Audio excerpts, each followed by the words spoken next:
No better way to step in episode 6 than by having the enchanting Kate Liston-Mills on the show.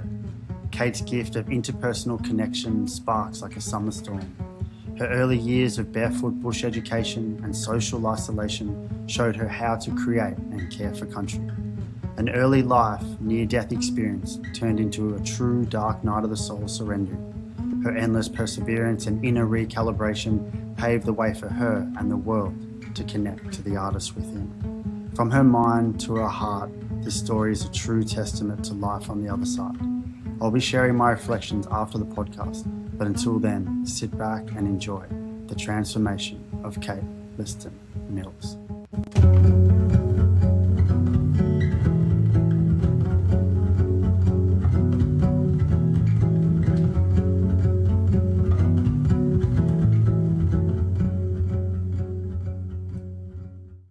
Beautiful. Kate, welcome on. Hi, thanks for having me. My pleasure. Let's take it back to the beginning. Where did you grow up? I grew up on a little river called Uacka River, and not many people know about it.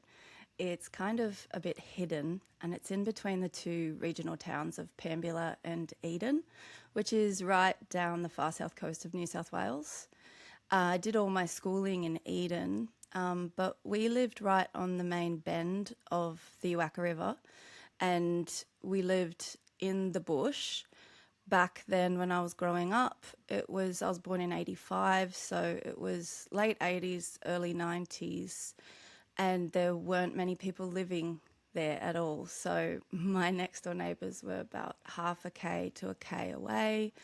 And yeah, this particular body of water is very special, and it leads out into the Pambula Lake, where the Pambula River also flows, and then all that body of water does flow out into the Pambula River mouth, which a lot of people know about because it's got a very good right-hander that comes in every now and then. And it's beautiful, like it's stunningly beautiful. So I was very, very lucky to grow up where I grew up. And my sisters moved out when I was about 2 years old. They were a lot older than me. They had a different dad to me, and my parents kind of had me very late. And so my parents were very busy, very involved with community service, and they were busy. They were caring as well for various members of my family and friends with illness and disability. And so they were extremely busy, and they had a lot of responsibilities. So I spent a lot of time by myself. And so I went probably weirder than I already was. Spent a lot of time in the bush, getting lost, making my own tracks, building cubby houses. I did a lot of swimming. When I started to learn to surf, it was like I'd been bitten, by a bug, they say, and I just couldn't think about anything else. So I was always harping at them to take me to the beach. I did a lot of canoeing because we were on the river, and a lot of bushwalking. So I was pretty lucky, but I did feel a lot of loneliness growing up. And did you have closer friends within that time, or you just really predominantly spent the majority of it by yourself? I had really good friends at primary school, but they all lived in Eden.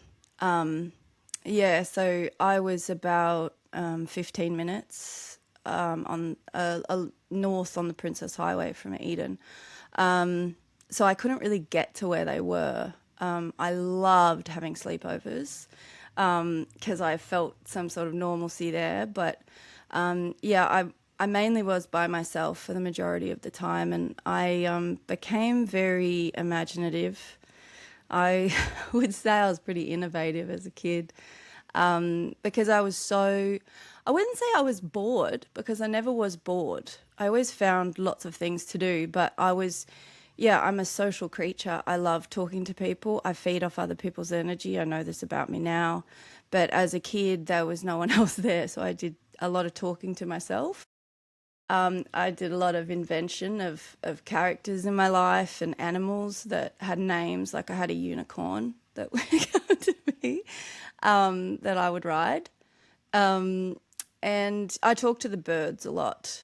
And I got to know, I had this amazing neighbour who was a Yuin man. And I won't say his name because he's passed now, out of respect. I won't say his name. But he lived up behind us. And he just got me. And he said to me, one of the first conversations we had, he said, "You're different. I can tell you're different. I'm going to call you Outlaw." And he did. He called me Outlaw for until he moved. And he used to teach me what I could eat in the bush. We used to pig out on wild cherries. We used to walk down to I knew the riverbanks there like nobody probably. I was there for hours every day in the afternoons, just catching crabs, just building little sand houses and finding crystals and inventing stories and fighting different battles along the bank. And he taught me in a lot of the driftwood there were these holes and you could pull out these long white worms and eat them. I didn't particularly enjoy them, but I did it just just to prove that I could. He taught me how to listen to the bush, how to listen to birds and know if something's wrong. He taught me how to read rocks. He taught me how to read trees. And those kind of lessons on country started when I was about 4. That's my earliest memory of him. And he was always out walking like I was. And he sometimes used the tracks that I built, and him. So, yeah, we had this really nice relationship for many years. And it kind of taught me that I'm just this little teeny tiny thing in this giant, amazing, cyclic, living, breathing thing around me. And, his lessons have come into use for me in later life too, because I've got 2 little kids now, so I try and pass on that stuff to them. Did he have a family himself? I never met his family. He did have a family, but I never met them. They lived quite a distance from my house, and there were quite a lot of people up where he lived. It was further back towards Eden. So he used to walk through the bush, go past my house on the way to the river because he would go fishing most days. So I know where he lived because I did venture out there one time. But, yeah, I never met his family. But he did have a family, and they did let my family know that he'd passed away. It's probably about 20 years ago now. But, yeah, I was really, really sad when I heard that. He had Alzheimer's and passed away not long after that diagnosis. So, it's funny because I when he moved from the area, I lost contact with him. But, recently I've been thinking a lot about, how important these figures are in our lives. When you're younger and you're lonely and someone shows you kindness and someone's willing to teach you something that you think is that cool, I was super, super lucky. It was interesting because in my first degree, when I went up to Canberra, it was the first time I'd been in the city. And I was sitting in this big lecture hall with about 100 other 18-year-olds, give or take. And we started doing an Aboriginal education unit. And there was this amazing Aboriginal lecturer called Dr. Janine Lean, and I learned so much from her. But I remember she said, put your hand up if you know anything about our Aboriginal history. And I put my hand straight up. I was like, yes, I do. No one else in the whole room put their hand up. And I had heaps of First Nations friends as well. I was very lucky to grow up in Eden because it's got quite rich culture there, and Jigami runs Guyong Festival now, which is an incredible festival. But they've got so much happening down there, and I was so lucky to get that education. And it wasn't till I was in Canberra and sitting in that room I realised that not many people actually got that. So, I feel very grateful to have those foundations and to be moving through my life in the way that I have with that you know, that continuous learning, commitment to caring for country. And I think it's affected me in different ways, but I made a decision about 7 years ago that I have a responsibility here, even though I'm busy and I'm a mum and I've got several jobs. I was like, well, what is something really simple I could do that cares for country just where I am? Because I live in Pambilla now, and I go walking every day. So every day I pick up rubbish just on my walk. So any rubbish I see, I pick it up. And it's easy to think, oh, by the end of the walk, you might have like 6 pieces of rubbish in your pocket. But if you do that every day, that's a large amount of plastics that you're stopping going into the waterways. So that's my small little, you know, there's these small little things that I do that are my little way of caring for country. And I think we have so much more work to do there as a country, in terms of caring for the place that we get to live, because we're so lucky. And you don't have to look very far across the world to realise just how lucky we are. Absolutely. Out of curiosity, what was her response when you shared your She story? wasn't surprised, and she was actually surprised that I had my hand up. And I was a bit nervous because it was first year, I think. And she said, "Oh, can you tell me a bit about that?" But I was actually a bit too nervous to say much. But I just said, "Oh, I grew up in Eden, and I went to a Catholic school there, and we had Aboriginal masses, you know, once a month, where, you know, one of the guys in my class would play the didge, or the yidaki, and we weren't allowed to play the didge because it's a boy thing, but we got really rich education there about what went on in that place prior to colonisation, but also after colonisation. So we were taught about the stolen generation, and we were taught about the massacres, and there was a lot of beautiful history here in Pambula, where I live now, that was lost. So I want to be part of positive histories and news stories and that kind of stuff now. So yeah, I went a bit mute when she asked me, but I think I managed to get out something about my school and the histories that we learnt and the masses that we had, and that there were Aboriginal people in my class. And, you know, they talked a lot about their culture and as a thing of pride.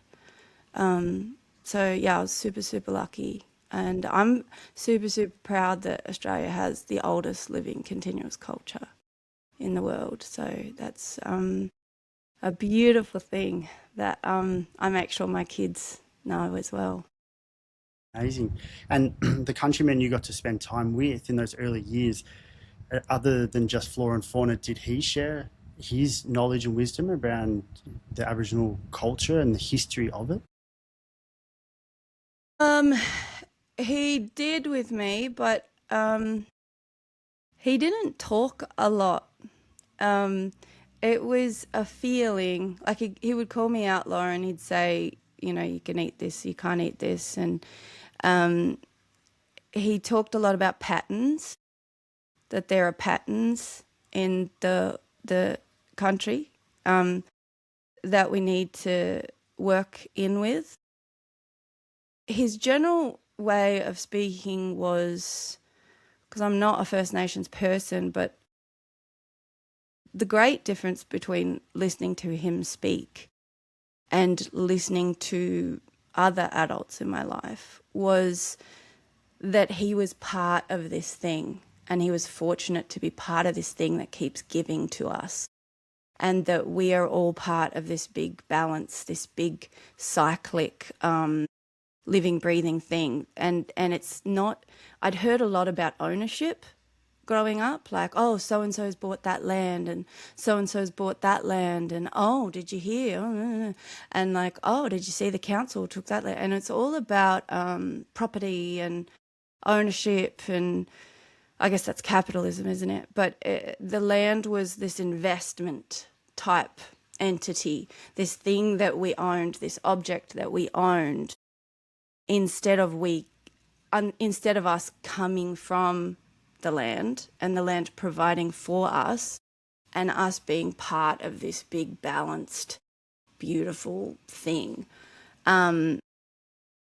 So I guess that was what I learned early on from him, was that I was lucky to be on country that was stunning, that provided for me, that held me in my loneliness and held me in my adventures and held me in my fun and provided for me, provided waves for me when I started surfing. And these beautiful trees where I lived, like we had so many beautiful trees, like massive trees that I would climb and that I'd like wrap myself around and that I'd talk to sometimes. And it was, And then as I grew up, I kind of started realizing that we had a really unhealthy relationship with all of this, that it was this thing that we owned and that it was this thing that was political and was economical, and what could we take from this? And I still find that a really hard tension to grapple with, because it just doesn't feel right. And also the great, inequity of it all. Like, some people own so much and then some people don't own anything, and it's really at the end of it all, I don't really believe any of us truly own anything. We're just like travellers here. So, it was just really nice foundation to grow up with. And I think it's helped me not be materialistic and to be content with having enough and not needing more, and trying to care for the place that I live as much as I can in my little ways. More of the symbiosis of connecting to the place that you actually live, as opposed to trying to claim it as some kind of ownership. Yeah, and then I'm a writer, so I've been kind of playing with that idea of place, and I've always been weirdly obsessed with time as well, in an equal way. And I was at Headland Writers Festival last year at Tathra, which is just a bit north from me, and I was listening to, have you heard of the author Tyson Yunkaporta? He wrote the book Sand Talk, which I highly recommend, because it explores all the things that this neighbour taught me early on and kind of extended on it, which I was just like, my mind just kept blowing as I kept reading this book. But he's got a new book out called Snake Talk, and he wrote it with his wife, Dr. Megan Kelleher.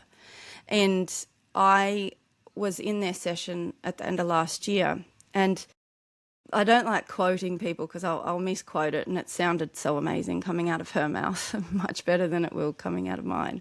But she talked about, the importance of serpents and snakes in dream time.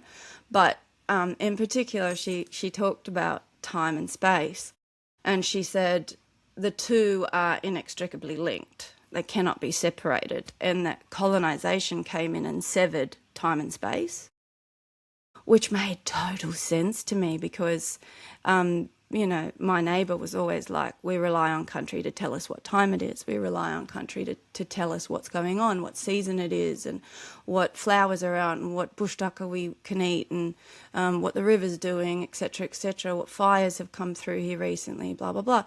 And she said, she was standing up the front of this hall, and I was sitting down the back of this hall, and she said, if I'm going to travel from here to the end of this hall,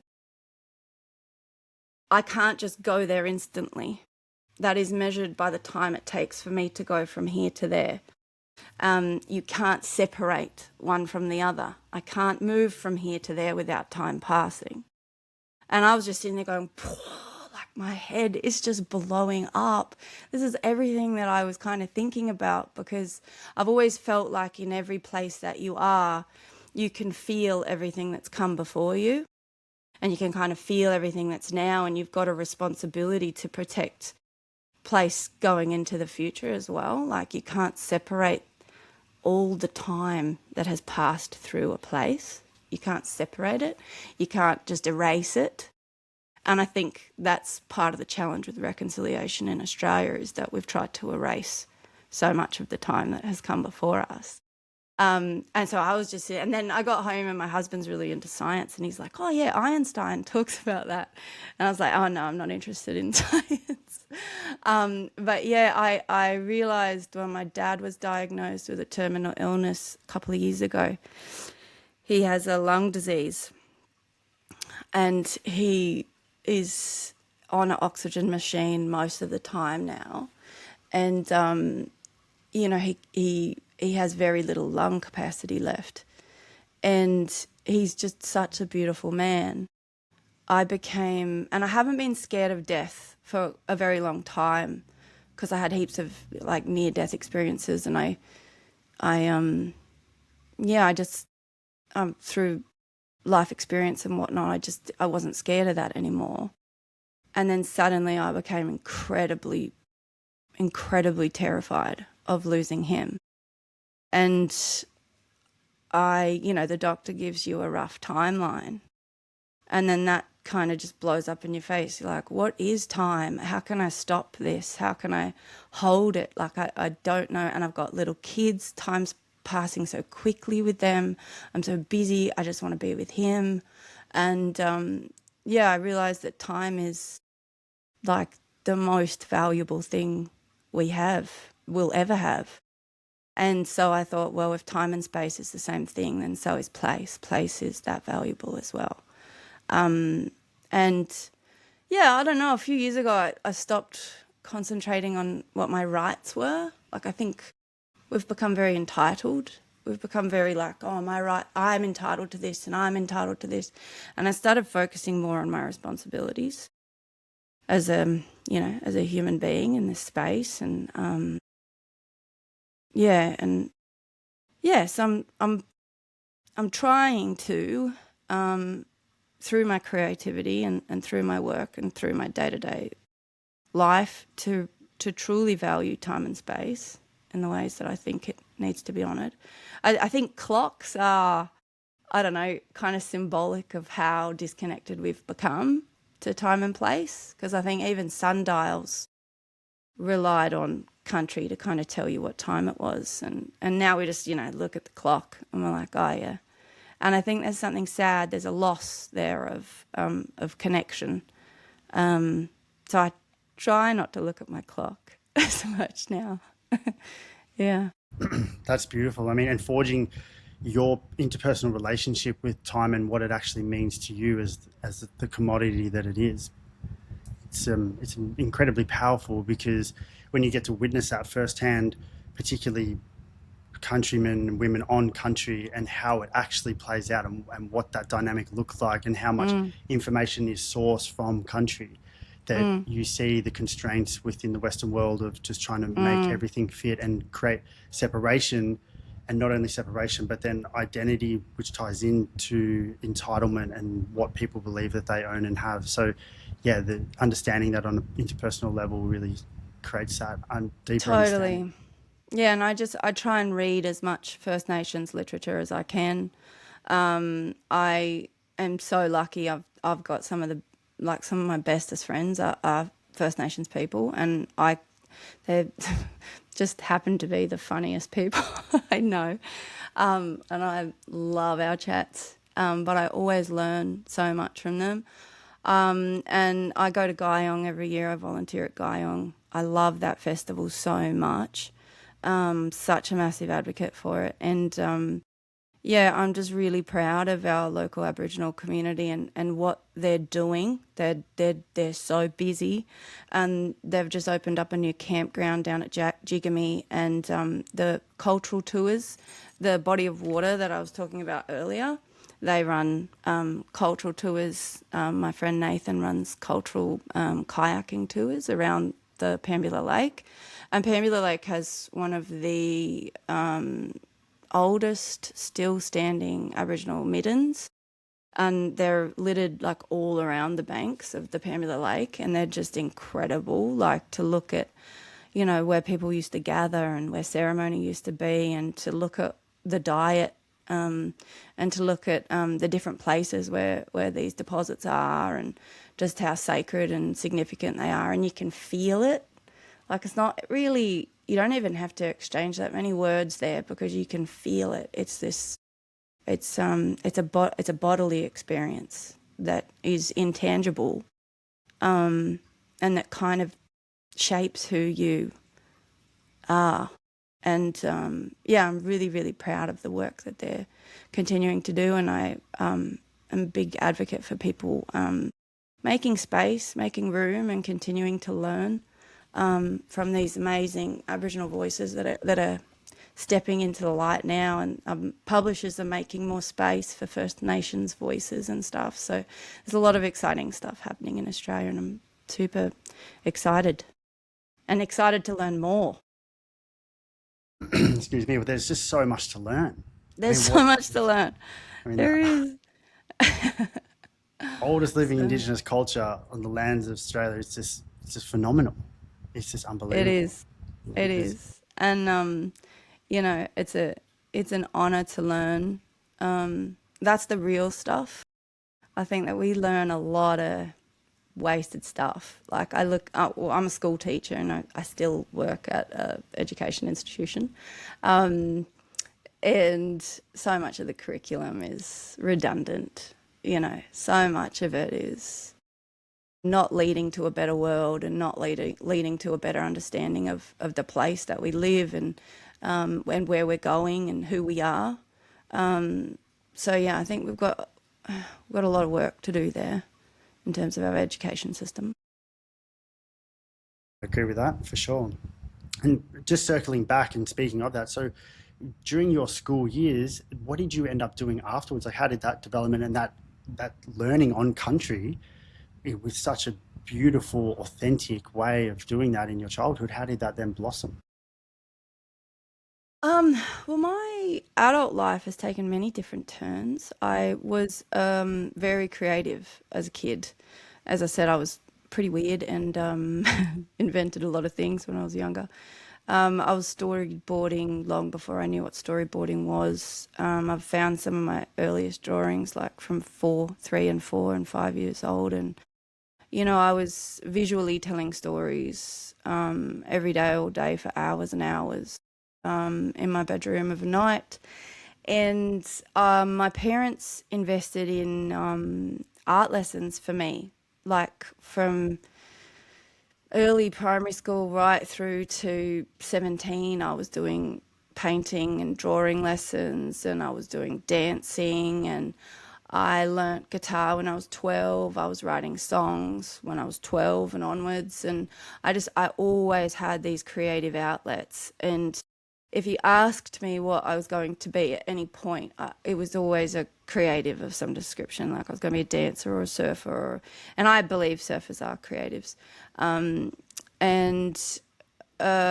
You know, I wanted to be a painter. I wanted to be a story writer. Wanted to be an author. I really believed I was going to go study fine arts. But I don't know why we do this, but like I see it with my kids now. You put coloured pencils in their hands, you tell them that they're an artist, you encourage them to dance, you encourage them to do all this beautiful artistic expression. And then when they get close to finishing school, you start saying, oh, that's not a real job. You've got to now start thinking about what's real, how are you going to pay the bills? And that does have merit, like there is truth to that. But I just think it's such a shame. I would have learnt to make money somehow. There are ways to make money in the arts. I've been working in the arts sector now for about 12 years, and you can make money in the arts. It's just you got to be savvy, and you've got to be have your wits about you. You've got to be good at marketing and that kind of stuff. But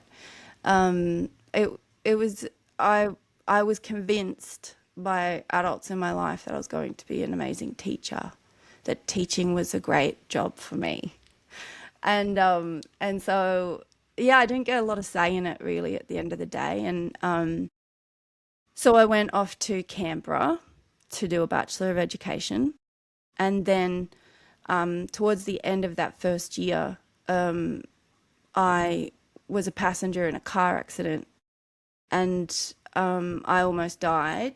And I got, several broken bones, but I got 3 massive hemorrhages in my brain.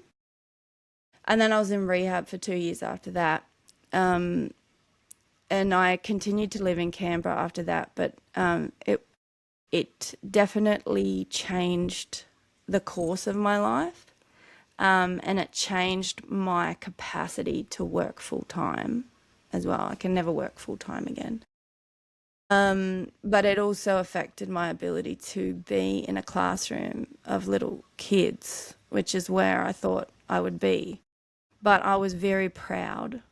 When I think it was Jane Austen said, "Is pride a fault or a virtue?" I think in a lot of ways it was actually a virtue for me because I think had I not had any pride, I would have quit that degree and I would have crumbled up in a ball and not come out.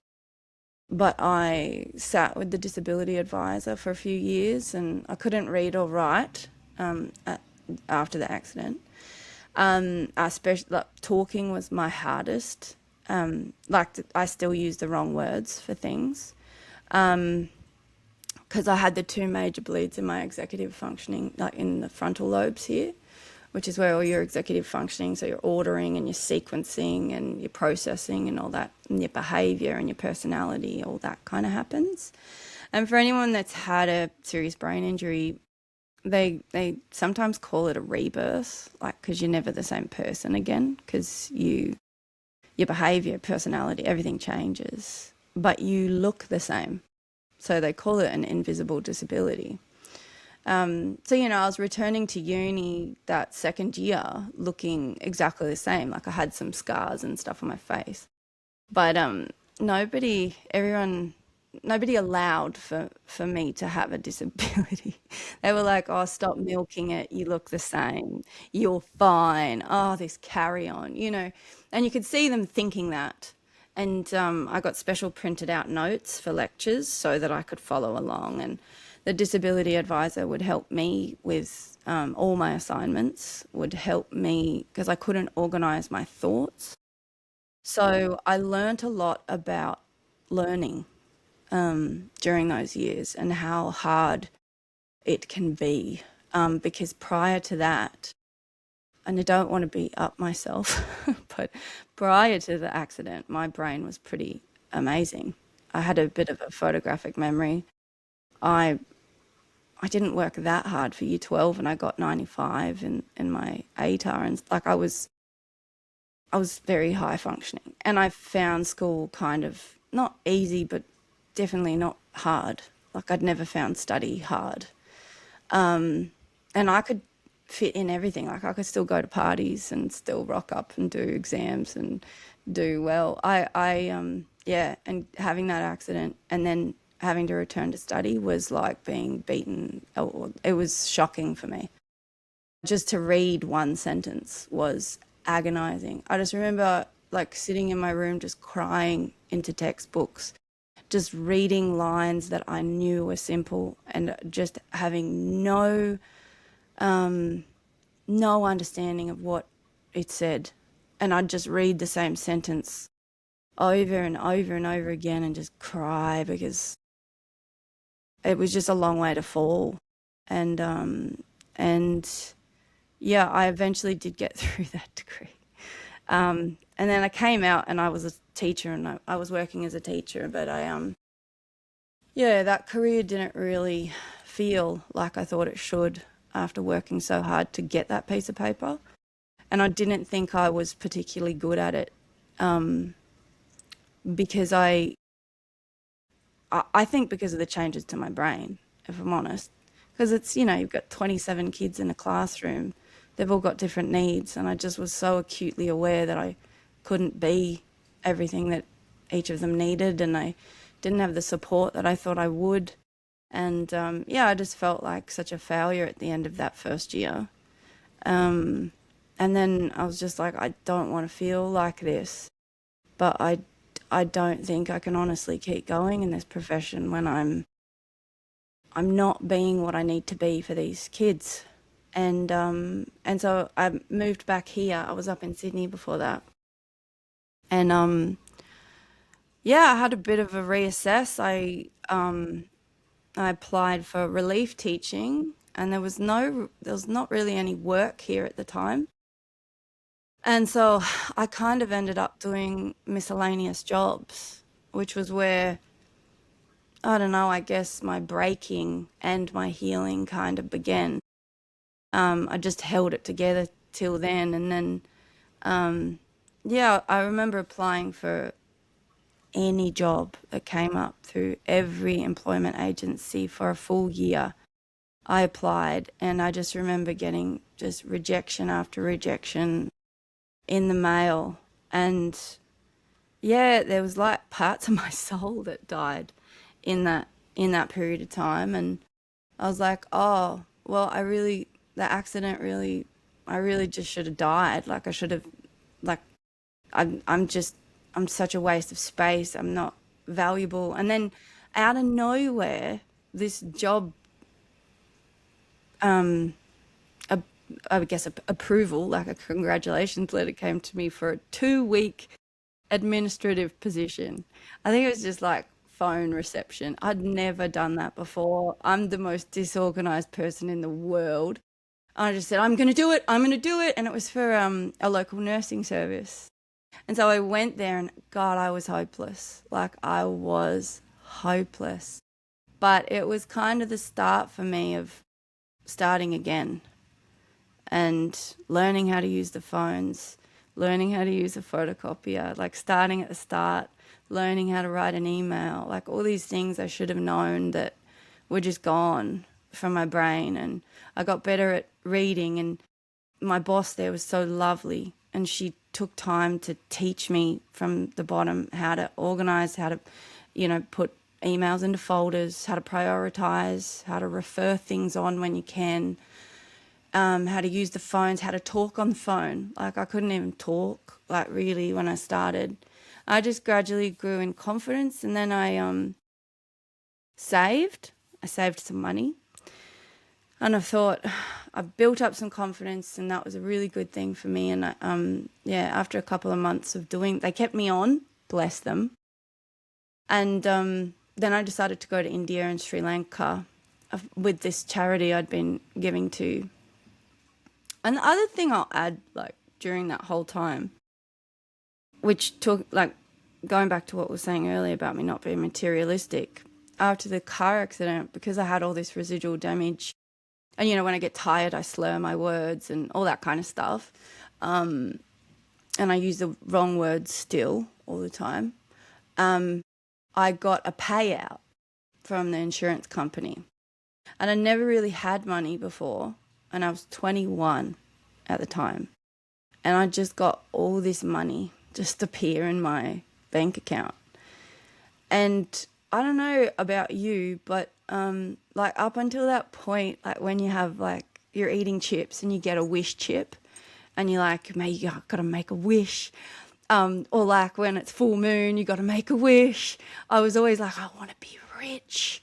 I want to have heaps of money, and then I'm going to be famous because I've got heaps of money, and I'll just be able to do all this stuff, and I'll have all these friends. I just thought, weirdly, growing up, that like you get all this money and then all the problems in your life would be fixed. And suddenly I had all this money. Like it was a ridiculous amount of money for a 21-year-old to have, who very much had PTSD and depression. And I actually had never felt that lonely in my life. I wanted to go out for dinner every night, but I had no one to go with. I would invite the friends that I had, and they'd be, "Oh no, I'm just watching my money," and "No, I don't feel like it." And you'd be like, "Oh, I'll pay for you." Like I was so desperate. I was like, I thought I could buy friends, but doesn't really work like that. And then all your insecurities that you've got and all those feelings of failure, they're still, I would say, even more pronounced, because you've got all this money, you shouldn't be feeling like that. But it just kind of, it built the walls around me up kind of higher. And so anyway, I just got this job, I saved some money, I was feeling good about myself, like I was earning. And yeah, I went to India and Sri Lanka with this charity that I'd been donating to. And that kind of changed my life. I did work with them overseas, and one of my jobs while I was there in one of the schools, because I didn't speak Tamil, and really looking back now, I'm like, how ignorant of me. I should have learnt the language. I had a translator with me, and my job was to record the stories of the kids that were in this school, how they came to be there at this school, what their life was like prior to that. And I don't know, some of those stories, there was one particular boy he was 10, and he was telling me the story about how his dad had sold him, and he was instructed by this man to stand on this street corner and beg every day at this bus stop. And there was something about this story that sounded really sinister and shocking, and it was just coming out of this little 10-year-old boy's mouth like it was like a normal story. And I just remember sitting there just feeling so wildly entitled. And that story, I don't know, like, and I heard a lot of stories while I was over there, but it kind of tore part of me, like it tore me, like there was a tear put in here somewhere, like a rupture. And I just wasn't the same after that. And I thought, God, you can completely change a person and a life and an entire perspective and someone's direction just based on one story. And when I came back from India and Sri Lanka, I just had so many of those stories by then that you can't unhear and you can't unfeel. Like they are part of you then. And I thought, you know what, I'm going to go back to uni. I'm going to learn how to write. And I'm going to do a writing degree, and I'm going to go into creative arts finally. Like I'm ready now. And so, I went back to uni and I did my second degree, and I just loved it. And that was, really healing for me to actually step into the creative world and to embrace that part of myself that I'd left behind as a kid, and get back on track, I guess it felt like, for me, and to be in the story world. I think stories are so important, and they were there from the very start of humanity. So I think they're how we connect to each other in a deep way. It's how we learn about ourselves through other people, and it's how we learn who we are, but who others are, and who how to travel together, I suppose. I love listening to stories. I love reading stories. I love hearing stories. And I want to be part of creating spaces where people feel comfortable to tell stories and to feel them and to connect with each other in a real way. Like I think we do a lot of connecting in this world. There's a lot of noise, and the digital age, there's a lot of information out there, but stories is what I always come back to, because I feel like we connect the best through hearing and creating space for each other's stories, and keeping stories alive and part of our lives on a day-to-day basis. Like I read to my kids every single night. And we don't do we don't do any homework, okay? That's it. But we read stories every night, and we tell stories all the time. And I will always do that. I mean, it's incredible how you were so creative when you were younger, and then as you got older towards the end of school there, you got guided off your creative path. to then go onto a path that was never really aligned to you, but somebody else's directional advice. And then within that experience, so much exposure through the car accidents and relearning to then come out, feel that vulnerability of not being able to show up in the capacity you wish you wanted to. And then to find your stability through loneliness, travel to India, Sri Lanka, and then ultimately end up being reconnected to your creative path through the stories you heard from a child. Yeah. Yep. Yep. And, you know, it's back to what I was saying earlier about time. Like I can go back to that exact moment on that exact step I was sitting on with that exact kid. I can still see his face. And there was an exchange there because I couldn't understand what was coming out of his mouth. I was hearing it from the translator. But I also realized the importance of the body in those moments over there because I couldn't understand the language. I was picking up on nonverbal cues, and I realized that even though I couldn't understand the story that he was telling me, I could not look away from him because I could feel it. I could feel the story coming from him. And I've always been quite weirdly obsessed with the human body and the soul and how that intersection happens. Because I lost a lot of people very close to me as a kid. I'd been to like 20 funerals by the time I was 18. And I always had this very hard time of watching the body be lowered into the dirt because I love the body. Like I loved that body. I held those hands. You know, I washed that hair. I curled myself into that lap. Like, how can it be lowered down? And it was just this thing. I had a lot of counselling as a small kid. It was this thing I could just never marry together. And when I had my car accident, the weirdest thing happened to me, which I've now listened to some podcasts of other people with near-death experiences, and it's not that weird, but it was super weird for me, where I wasn't in my body and I was actually like vertically up. I still remember it now. And I was watching my body get loaded into an ambulance. And I was holding on to some part of the car and some part of where I'd like been crushed.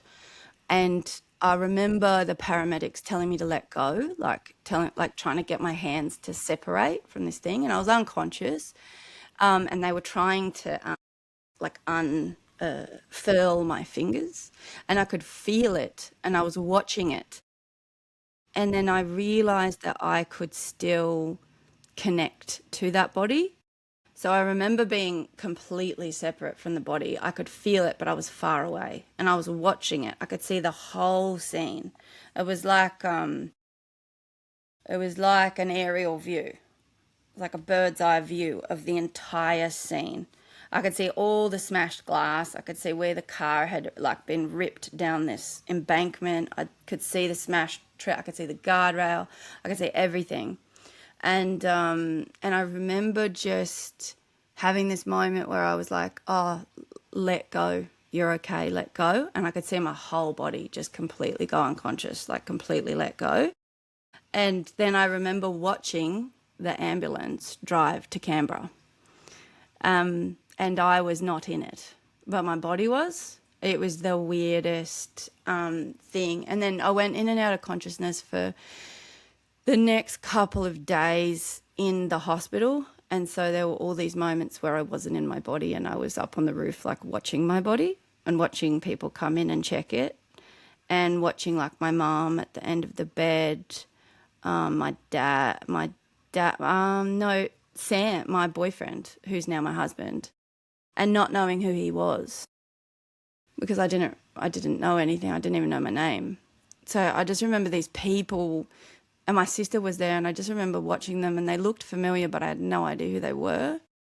And I didn't recognize myself either because I had like all these cuts across my face, and my hair was like in full dreadlocks, and I had glass hanging out of it. Like I was in I was in a bad way. My clavicle was broken in like 3 different places, and like I was in a bad way. And I just remember not recognizing myself, but knowing that that must be me and looking at it. And that whole period of time was really amazing for me to go back to now, in realizing that I am not my body, but my body's just this amazing thing I get to travel in while I'm here. And all these feelings I get to have, all these pleasures and desires and tastes and touches and sights that I get to see, and the amazing music I get to hear, like all this stuff I get to feel with my body, and stories I get to feel, which was the initial question. Like hearing those stories, not understanding them, but feeling them with my body, and feeling things tear in me and things break in me. Like it's such a privilege to be alive and to feel those things. Because when I was not in my body, I didn't feel any of that. I was just this peaceful, it was just this peaceful, I can't really explain it, but it was, you couldn't feel anything. You could notice things, but I couldn't really feel anything. But it wasn't a bad feeling. It was just a very peaceful, like a floaty, peaceful feeling. And so when I was in my good mind and I was back and I started my healing journey, I very much appreciated having a body. And I very much appreciate having a body now. Yeah, it very much helped me appreciate being alive here in my body and feeling all these things, but also not being scared of death, because it's actually not the end. We just change. Using the vessel as a conscious vehicle for emotional experience. Wow, that's powerful. And so when you had the outer body experience, you're looking yourself down in the hospital bed, for example, when you kind of came into consciousness within the body, could you remember being up above also? Like, was it, so there was clear definition of when you were, Yep. wow, in and out Yeah, of the body. and that's what was weird, because I didn't have a lot of short-term memory. That was part of the brain injury. I didn't have any short-term memory. But because it was such a different experience, I could remember that. I couldn't remember details of my day-to-day life. I couldn't remember if I'd eaten or not. I couldn't remember things like that. I couldn't remember. The physio came in every day and was asking, the questions that the physio asks every day, which is, what is your name? What day is it? Who is the Prime Minister? What else did she ask? And you, when you've had, because I did have a bleed in the back of my head too, in the occipital, but the main bleeds were the two at the front that were the problems, or the bigger problems. When someone asks you a question like, what is your name? You know what they're asking, but when you go to retrieve something, there's no categories. And it could be anything, because I learned a lot about how executive functioning works at that time, because my brain now can go to categories. Names. I think, oh yeah, names. I could name you 10 names. Then name. So what was coming to me was flowers. And then I'd get confused with numbers. I'm like, is it 5? I knew 5 was important. Maybe that was my name. There was no categories. So I just had these random words that were familiar to me floating, but I couldn't differentiate them. And so I remember my dad standing there behind the physio, and she'd ask me, what day is it? I knew what she was asking. I knew that was a really simple question to ask someone. I'm 19 at this point. I know that's a very easy question. And when I went searching for a word for that, I remember I said 5. Pretty sure I said 5, because 5's my favourite number. So 5 kept coming up a lot. And I just remember looking at my dad, who was super proud of me because I was smart and I achieved good things and blah, blah, blah. I just remember seeing his face, his whole body just devastated, because with head injuries, you know, you don't know if they're going to heal. You don't know if they're going to get any of their memory back. You don't know what recovery is going to be like. There's just, like, I had 11 neurologists working on me and nobody knew. There was a hope that I would return, that I would make a full recovery, obviously, but when I'm giving answers like that, it's not great. So, yeah, I just remember, back to what we were saying about the body, I didn't have a lot of order or sense up here, but I always remember seeing my dad deflate like he did in that moment. And I just remember going, oh, this isn't good. And then by about the 7th day, I'd made some improvements. And I remember she said, and what date is it in whenever it was October? And he was there doing numbers behind her head. And I remember, like, trying to count them. And I was like, count. And there was muscle memory that was coming back to me. And I was like, I remember, I think I said, like, maybe it was November, actually. Maybe it was like I think I held my fingers up. That's what I did. I held my fingers up, and she was so excited.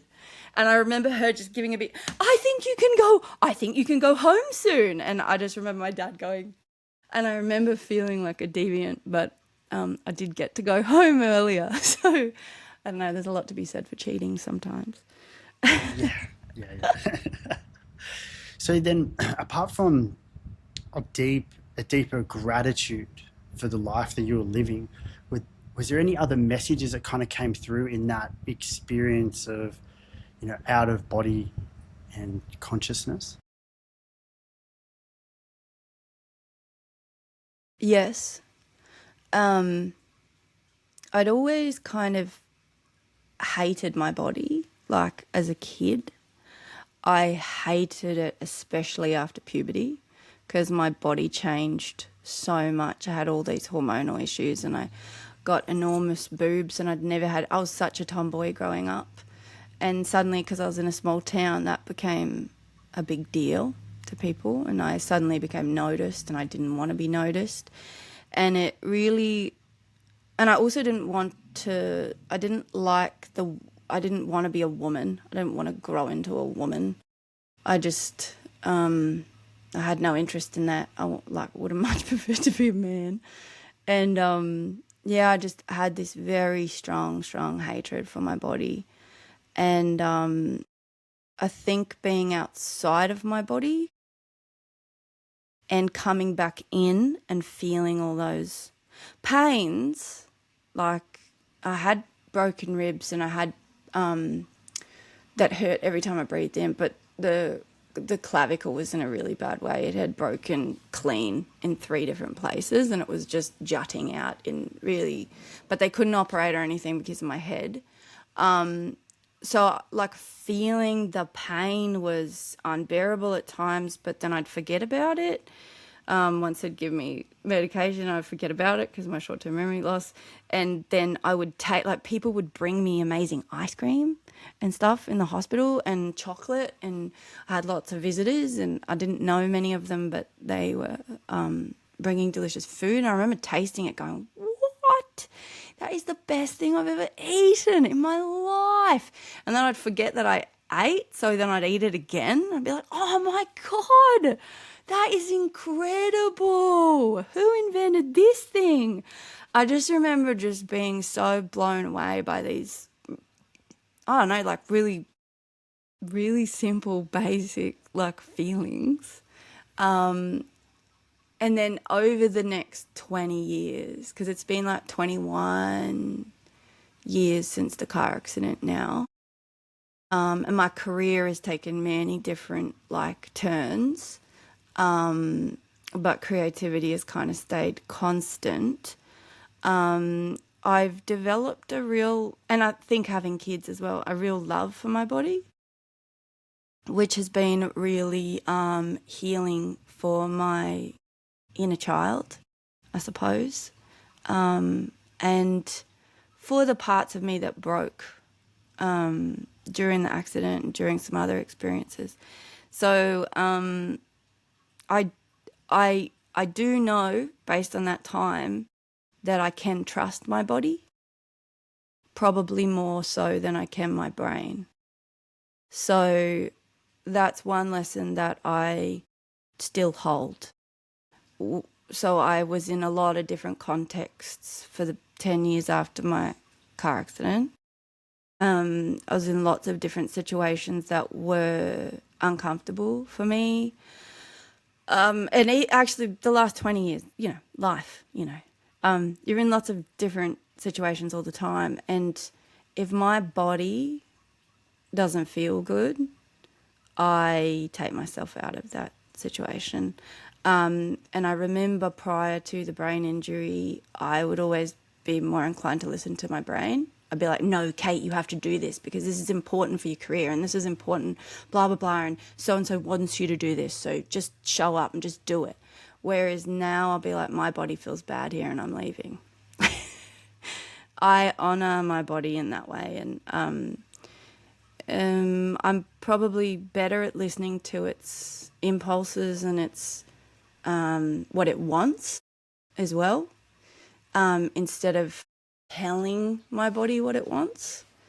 I'm much better at listening to it and its wants and needs, and its when it feels unsafe. And I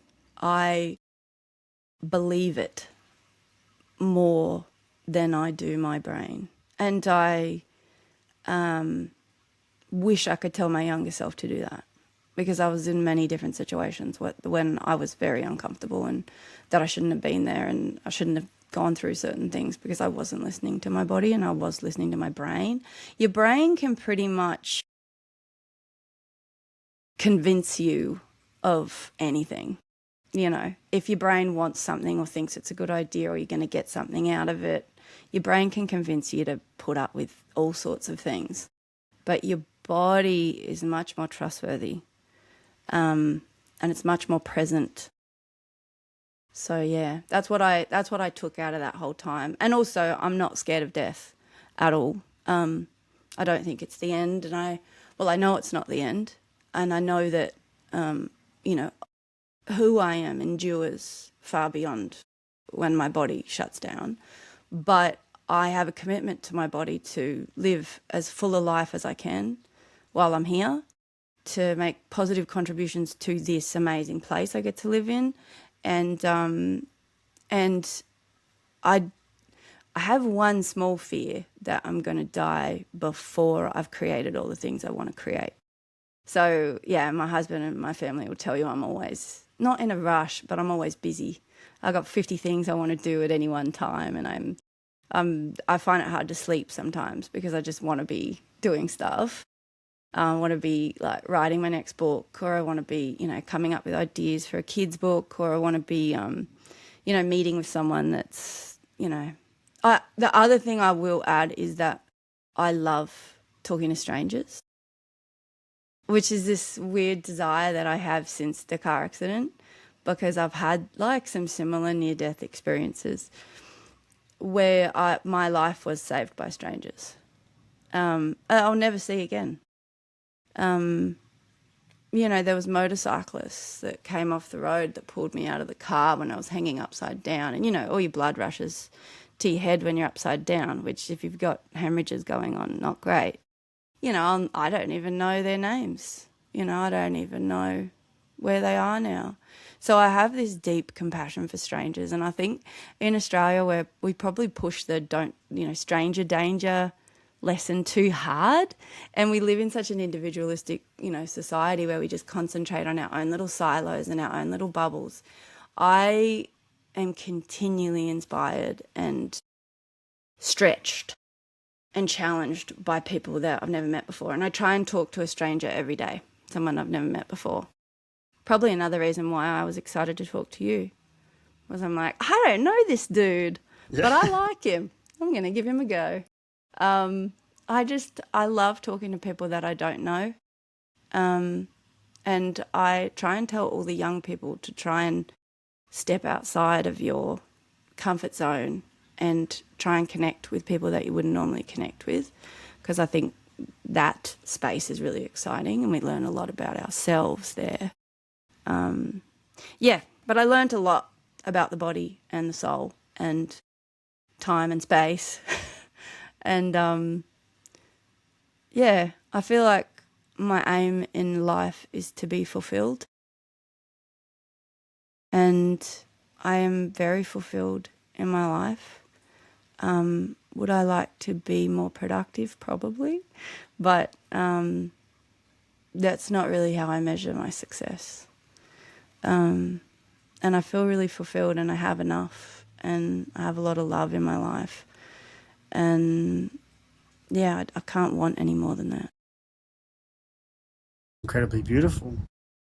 I mean, just the way that you described your creative endeavors is like getting the most out of life, but also recognizing that time is the most precious gift that we have.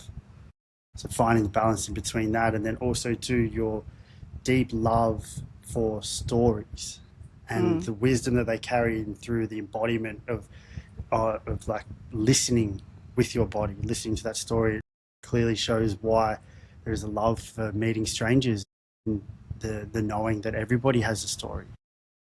Yeah. And I think everybody's got a book in them, at least one. Yeah.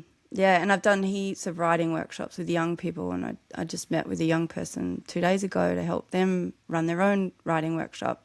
I just think it's so easy to sit down to write a story or a poem or just express yourself creatively, and it's inexpensive. You can make a zine. Like I showed him how easy it is to make a zine the other day, and he was so excited. Like, you don't have to, I think there's a lot of people in the world waiting for gatekeepers in the art industry to open a door for them. And they write a manuscript and they send it away to a publisher and it sits there for months. And I just feel like humans are born creatives. Like, it's innate in every single one of us. I think our definition of creativity is so limited. And I say this to young people all the time. Creativity is how you dress. It's how you show up for the people that you love. It's how you show up for the place that you get to live. Like, what do you do for the place that you get to live in? What do you do every day and how do you care for it? Like, that's a creative act. You're not copying someone else. You're coming up with something that's unique to you that you can give. The ways that we love each other are not the same as the ways other people love. You know what I mean? Like, all the relationships in my life are different and they're deep. They're deep and they're all different. And that's beautiful. Like, that's creativity at work. Like, this living, breathing interchange of energy, and you can't measure it and you can't plan it. It's this it's kind of this intangible thing that exists, and that's creativity. And it's anything that you do that's not copying another person. I was chatting to a friend and she was saying, yeah, the way I unstack a dishwasher is creative because it's almost like Tetris, how I'm going to fit those mugs into that cupboard and how I'm going to hang them on the hook and what angle I'm going to hang them at and what mugs I pick in the first place. That's a unique act. And if you're not like going to a catalogue and copying exactly a picture, you're actually picking things that you love. That's a creative act. Like, a creative act is how you walk up the street, like how you walk, how you talk. Like, it's all, if you really think about it, it's all a creative act. We're not copying another the whole time. And if we're showing up authentically for each other, it's a creative act. So I think we just need to expand the way that we see creativity and look at it as this intangible thing between living things, and that it's moving and it's evolving and it's like how we show up for the world. So just about 10 years ago, I just decided that I was a creative and I always had been. And that's how I was going to move through this world. And that, I think a lot of people do say, like, well, what do you do? Like, your career is this like destination, like this thing that you are. And my career has never been what I am. And I've always had an issue with that because I change careers regularly. Like, I'm a librarian and I'm a writer, but I'm like so many other things as well. And I'm a teacher and, you know, all these things, but they're not who I am. And so when I say I'm a creative, it's got less of a destination feel to it, and it's more of a challenge. It's more of like a describe a word, like an adjective, like this is how I'm going to move through my life as a creative. I'm going to keep inventing new ways of showing up. I'm going to keep challenging myself. I'm going to keep connecting with strangers. I'm going to keep evolving in whatever way that feels right for my body and my soul. And I'm going to keep trying to make positive contributions here. And so I really love the term creative. And now I've forgotten what the question is. Sorry. Yeah, that's beautiful because, I mean, ultimately, like, what you're also describing is ultimate presence. You know, Yes. when you're coming into the present moment, it's the true alignment of creativity, and then aligning whatever it is within that moment through a creative lens. Yeah, and I think, like, I've turned 40 last year, and the authenticity which I've been able to reach in the last couple of years has been, like, you know how people say, oh, it gets better as you get older. It, like, so does. It so does. I say this to younger people all the time. I'm like, oh, your 20s are fine, but wait till your 30s. And then now I'm like, oh, my God, wait till your 40s, because you just eliminate all this stuff that you just never really cared about, but you tried to care about because you thought you should care about it because other people care about it. And then you get to 40 and you're like, I don't care about any of that stuff. And I'm not going to spend a second thinking about it. I'm just going to plow forward with whatever the hell I'm passionate about in that moment. And so, yeah, the level of authenticity that you can reach, I don't know, some people probably reach it earlier than me and some people probably reach it later. But, yeah, the level of authenticity that I've reached in my 40s, I'm really happy with and proud of, and I feel, really excited by. And, yeah, as you say, present. I'm, like, super, super present. And I just don't waste any time because I'm doing exactly what I feel. And there's this beautiful alignment with all the different parts of me that have always felt very separate and compartmentalized. It's like in the last year or two, they all have aligned to work better together and me be myself in every situation. And even though my relationships with every single person are different, they feel really authentic because we have so many different parts to ourselves. I always say this, the human being is many things. The human being is many, many things. And I feel like I'm honouring all those many parts of myself in my 40s. And it feels great. Beautiful. That's beautiful. And it's like creating the flow between all of those different parts and not actually segregation. It's not like you wear the mask to attend this and I wear this mask to attend that and I do this. It's just flowing between.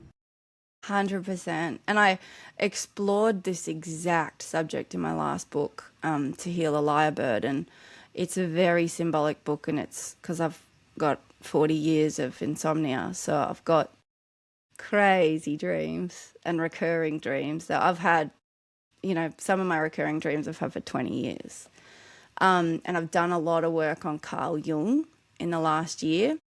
And I'd never really delved into his dream analysis stuff before, or his shadow work stuff. And it's just completely changed my life. It's just so many parts of my life are starting to make sense to me. And, so I started writing this work of my subconscious, which was my third book, which is this lyrebird one. And the lyrebird is a symbol in it that's up in the sky. It won't make sense for this podcast. You've got to see it in context. But it's very symbolic of me, like I am the lyrebird, taking down the walls that I'd built to keep myself safe through my life and to keep myself functioning when the world around me didn't make sense. And in the last few years, I've been able to take down a lot of those walls and go, I'm allowed to feel this now. I'm allowed to go here now. I'm allowed to have this now because I'm in my body. I'm aware of what I'm doing.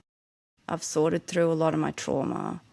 I've healed in a lot of ways. The wounds are still there, but I've done a lot of work to heal, and I'm ready to take those walls down.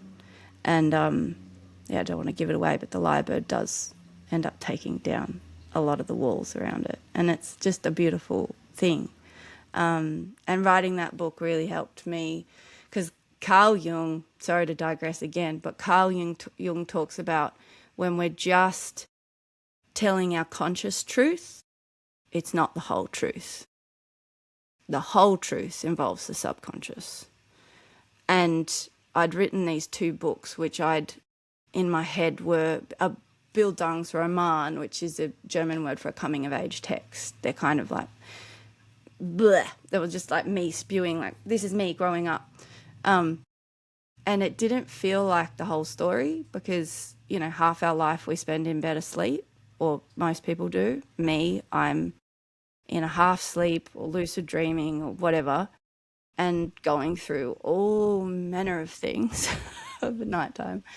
And I was like, you know what, I'm going to write a book that pays homage to my subconscious and those many, many, many hours of nightmares and recurring dreams that just tormented me like every day, or also those breakthrough moments in my subconscious where I realize it's all connected.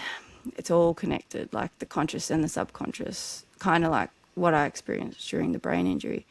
I explored all that last year and the year before writing that book, and the whole creative process really helped me break down all these silos where I'd put all this stuff, and it just made it possible to take down the walls and to actually go,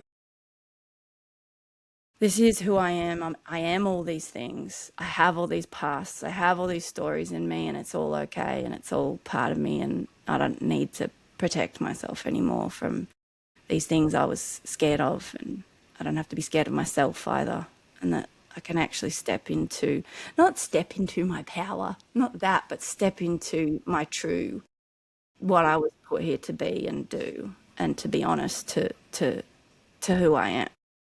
Yeah, so that the I am very reliant on the creative process. Like to get all this stuff that we're grappling with, like the world and also internal stuff, and to put it through like a filter or a sieve or a process that can help you make sense of it all and make something beautiful at the end too. It's like quite an alchemic process. I'm a great believer in the arts, in healing. And I think everyone's a creative, and I think arts should be compulsory, they should be well funded, and I think everyone should give themselves permission to do whatever they need to do to express themselves in creative ways and to move through life in creative ways. I think it would be really healing for everyone. Well, it's direct access to the subconscious. Yeah, totally. And it's like there's no walls in your subconscious.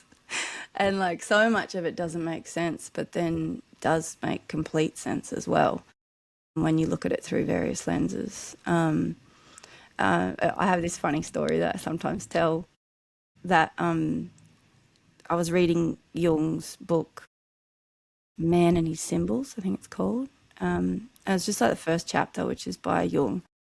And he has this one like paragraph where he says, I don't like telling people what their dreams mean because dreams are so individualized. They're so specific to the individual. We can't ever really fully, unless you know the individual and you know all of the context, you really can't say, oh, this dream means this, which I think is so true. But he said there is a couple of instances that there are patterns that we can say, oh, this means this. And one of the examples he gives is falling and flying dreams. If you have falling and flying dreams regularly, which I did my entire life, he says it's a giveaway that that person has too higher opinion of themselves.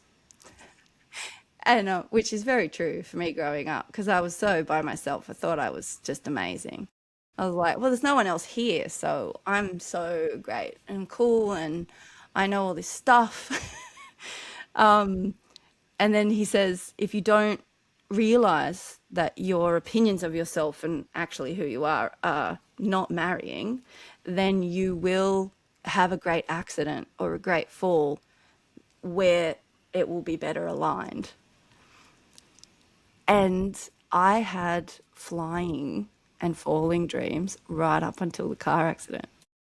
And then, had my brain broken and refigured. And I go, wow, I wish I'd talked to Jung prior to the accident. Could have avoided that. But can't think like that. But it's pretty amazing, like, that really was my truth. So yeah, there are particular lenses that you can look at the subconscious through where it can make meaning and sense. I just wish that I had known about them earlier. Could have Uh, avoided some heartbreak. well, it sounds like there has been some incredible teachings in your journey. Um, Kate, I want to thank you so much for your time. This is a part Thank of you. my pleasure. This is the part of the podcast where it goes from your story to your medicine. So, asking into the question of what has been for you your greatest medicine or your greatest teachings throughout your journey so far. Listening to the body, always listening to your body, not being ashamed of it. I think, not to go back to Jung, but when we shame ourselves as a child, when we put things in the shame basket, it becomes part of our shadow self. And at some point, we have to face that shadow self. And it happens for everyone. So, yeah, listen to the body. Don't be ashamed of it. Embrace it, however it is, and know that it's a temporary thing. We only have it for a certain time. And, it's a gift, and it's this amazing thing we get to move through life with. And, yeah, listen to the body. Healing can be found in being creative. Don't hide that part of yourself, and don't believe that you're not creative, because humanity is creative, like it's innate in us, all of us, and we all have different ways of being creative. And I've just found so much healing through the arts, through enjoying the arts as well, like going to theatre, listening to music, reading poetry, but also letting yourself express in that space. And you don't even have to show anyone. It can just be a daily practice that you do, and you read it. Like it doesn't have to be performative, and you don't have to have an audience. So yeah, the arts for healing. Each of us take responsibility for our healing, and also care for the country that you're on, because it's going to be here long after us, and it's full of energy, and it's full of all the stuff that came before us and all the stuff that will come. And we're so lucky to have it, and to have such a beautiful world. And we've got a responsibility to not exploit it, and to protect it and care for it. So they're my three things: listen to the body, be as creative as you can be, connect as deeply as you can with each other. And story is a really good way of doing that. Like your podcast is a great example of sharing stories and listening to other people's stories and being able to understand ourselves better through story. Yeah, that's probably all of my medicine that I've found so far. And strangers, connecting with strangers, because you never know who you need to meet. Strangers are just friends you haven't met yet. So, yeah, don't stay in your little silos. Like, reach out, push yourself to reach out further, and just care. I think it's our most underrated verb, caring, not just for country but each other, caring about what's going on. in your communities and caring about your neighbours and caring about, you know, as AI comes in and, you know, the digital age is really reaching this new point, I think the human in us needs to wake up and care more, because our capacity for care is just so much bigger than I think we think it is. Yeah, that's my medicine. Kate, thank you so much for sharing your insights, your wisdom, and your story. Thank you so much, Taylor, for inviting me on and for giving this platform to people to tell stories, but also to learn from other people's stories. It's so important. Thank you. Thank you so much. Wow, what a beautiful story. When I was sitting there listening to Kate share her childhood experience, I was just imagining how beautiful it would be to connect to the country in that way. Not only within the surroundings, but also with the guidance. To spend time with a countryman who knows that area, but is connected in such a different way to most people. But also to feel that, to understand the importance of land because of what it provides. As Kate mentioned about ownership, I mean, how much does one really actually own? A lot of it's just really been made up, segregated, separated. So the divide creates the value. And it's quite interesting when you actually spend that much time alone when your creative mind just blossoms. The imaginative friends, the conversations, the time that was just simply there to be, but also be filled with whatever your creative messaging and positioning comes through. I think that there are so many beautiful parts of Australia, and the way that the land can really teach a person, and how you can connect with nature and the slowness that can come from those listenings and teachings is a real blessing. And Australia is rich within that vibrancy. And there's parts within those teachings that I believe can't be taught in any other way. It's taking that time to be still and just remember, exactly as Kate said, how small we actually are. Not only small within time, but small in stature and physical presence. But the space and time, and the time that has come before, and the energy that is held within those lands and places that we operate within. I think that was, for me, one of the parts that really stood out in those philosophies. And it's true. It's true and understandable why in Indigenous culture the names of the dead aren't spoken, because of the way in which they're honoured with the time that was spent when they were here.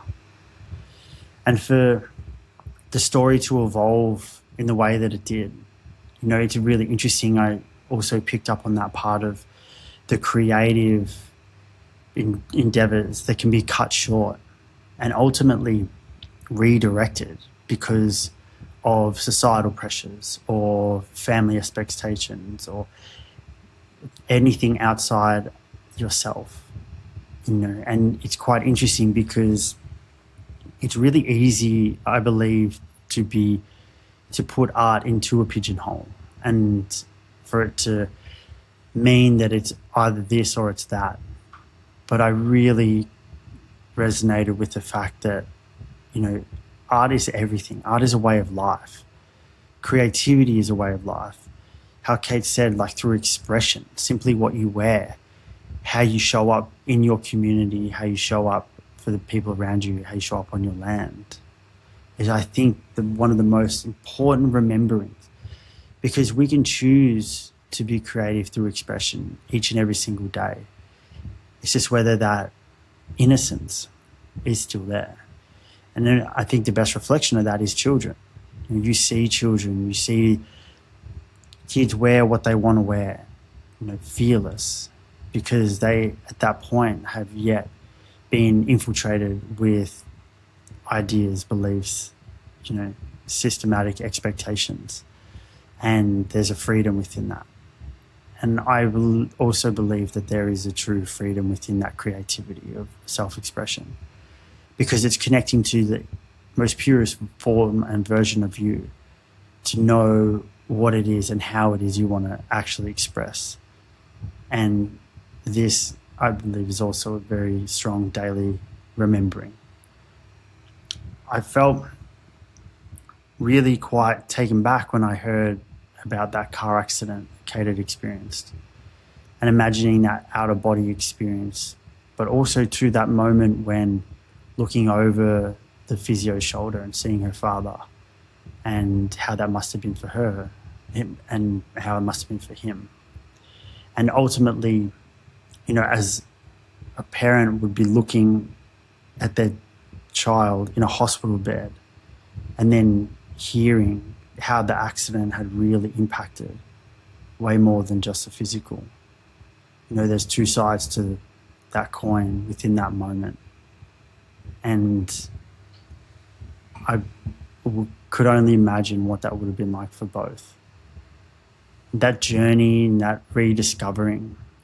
So interesting what Kay said right at the very end there, where about, you know, that how one views themselves, and in talking about Carl Jung, and ultimately within those dreamscapes, those messages are coming through because of this. But what a lesson to learn, and how to learn that actual lesson.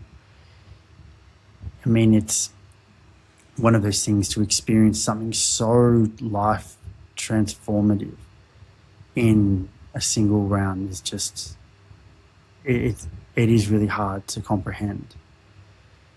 And also to the part that really stood out was how easy it is to intellectualize almost every choice and decision we make. But then Kate being forced to return back to her body with not only like a deep appreciation for that vessel, but also the heart center, her intuition, the natural guidance from within. No longer being lost within thoughts of unnecessariness, but actually connecting to the feelings and the guidance that has been shown from within, and using that as the cornerstone for all future interactions. And I think it's really easy to almost be at the mercy of our own thoughts at times, and to completely overlook the true symbols and sensations that are coming through within our body, because they are truly undeniable. You know, those answers are incredibly strong, and I think everybody resonates with the fact of the depth of what they actually mean and feel like when they are felt. So there was so much inspiration that I got from this chat with Kate, because of what it must have really taken to start again, and particularly to somebody who was a natural at studying, a natural at learning, and just being able to absorb that information, to then back to the drawing board. But then how that really shaped her as not only a person, but as a mother and as a partner, and a person who shows up in the world and shows up for her country and the land in which she's on. And I think that was what was really standing out for me, was how this transformation has actually instilled the already strong values within this person, and the ripple effect that has. You know, it was very wonderful to hear how passionate Kate was about creativity and the arts, and inspiring others simply through belief and motivation that, you know, it's accessible from within and everybody can access that. I felt like that was a really powerful message. And there is so much to be said about that softness and that curiosity when it comes to the creative self. I had an absolute pleasure of a time sitting with Kate and hearing those stories. We actually spoke long after the podcast was finished as well, and the insights continued. very much so. So I'm very grateful to have spent time with somebody who cares so much about country, who has had an upbringing and a really informal education with one of the greatest teachers, and how that tragedy turned her life around but enriched her from within on such a deeper level that the impact that she's having on the world is clearly evident and clearly profound. So I just want to say thank you to Kate, and I appreciate her journey and her story.